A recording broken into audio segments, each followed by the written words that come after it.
Hi friends, బాగున్నారా? నేనైతే బాగున్నానని చెప్పను, కానీ ఈరోజు స్పెషల్ వచ్చి పీతల పులుసు పెట్టానండి.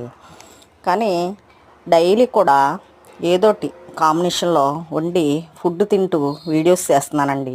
నన్ను ఎంకరేజ్ చేస్తారని, నాకు సపోర్ట్ చేస్తారని చాలా ఆశతో వీడియోస్ చేస్తున్నాను. నేను ఫస్ట్ నుంచి కూడా నేను మిమ్మల్ని రిక్వెస్ట్ చేస్తున్నాను, నాకు సపోర్ట్ చేయండి, నన్ను ఎంకరేజ్ చేయండి అంటూను. ఎందుకంటే ఒక ఆశ అండి, ఏదైనా సాధించాలి, బతికుండగానే ఏదైనా సాధించాలని ఒక కోరికతో నేను వీడియోస్ అయితే చేస్తున్నాను.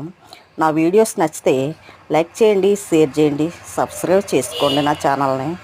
నేను చాలా కష్టపడుతున్నానండి, కష్టపడి వీడియోస్ అయితే చేస్తున్నాను. నా కష్టాన్ని గుర్తించి నాకు సపోర్ట్ చేస్తారని ఒక్క నమ్మకంతో వీడియోస్ అయితే చేస్తున్నాను. ప్లీజ్ అండి, please please please, thank you so much.